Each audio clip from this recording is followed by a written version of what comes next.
పోయిన యాసంగి బోనస్ ఇంతవరకు ఎందుకు ఇవ్వలేదు?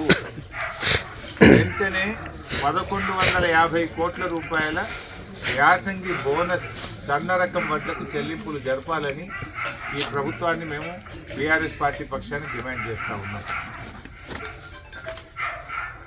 ఇవాళ మరో ముఖ్యమైన విషయం రైతు భరోసా. నిన్న వ్యవసాయ మంత్రి సావు కబురు సల్లగా చెప్పింది. యాసంగిలో సాగు చేసిన భూములకే రైతు భరోసా ఇస్తాం, మిగతా భూములకు రైతు భరోసా ఎగ్గొడతాము అని చెప్పిండు వ్యవసాయ మంత్రి. నేను రేవంత్ రెడ్డిని అడుగుతున్నా, ఏమన్నావు రేవంత్ రెడ్డి? అప్పుడు నువ్వు కేసీఆర్ 2 పంటలకు ఇస్తుండు, 3 పంటలకు ఇవ్వాలి అన్నాడు రేవంత్ రెడ్డి. కొందరు 3 పంటలు పండిస్తారు, 2కి పెట్టిస్తావు, 3 పంటలకు ఇవ్వాలన్నాడు.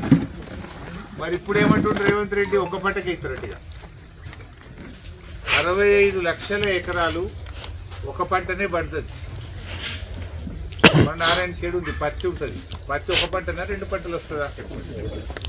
అంటే ఈ రాష్ట్రంలో ఆదిలాబాద్ కానీ అన్ని జిల్లాలు 50-55 లక్షల ఎకరాల్లో పత్తి పంట పడుతుంది. పత్తి అనేది 8 నెలల పంట. అంటే ఇప్పుడు పత్తి రైతుకి ఒకటేసారి నువ్వు రైతు బంధు ఇస్తావు, ఇంకోసారి ఎక్కుంటావా? మా నారాయణ ఖేడ్లో, ఈ సంగారెడ్డిలో, నిజామాబాద్లో చెరుకు పండుతుంది. చెరుకు అనేటువంటిది 11 నెలల పంట. అంటే ఒకటేసారి ఇస్తావు రైతు బంధు చెరుకు? ఇప్పుడు మనం కూర్చున్నది పండ్ల తోట. మరి పండ్ల తోటలకు ఒకటే పంటకి ఇస్తావా? 2 పంటలకు ఇవ్వవా? కందులు వేస్తారు మా నారాయణ ఖేడ్లో.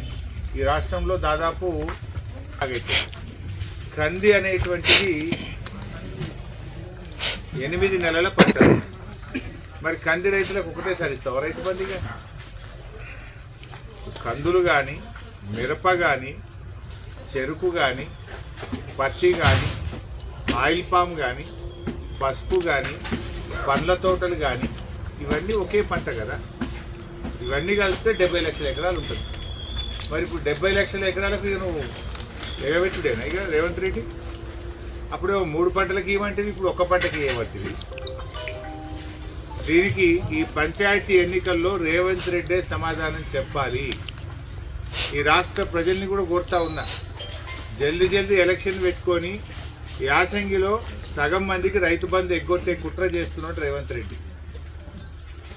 రైతుల్లారా తస్మాత్ జాగ్రత్త. రైతు బంధు ఎగ్గొట్టే కార్యక్రమంలో రేవంత్ రెడ్డి ఇప్పటికే బోనస్ ఎగ్గొట్టిండు, పంటల బీమా ఎగ్గొట్టిండు,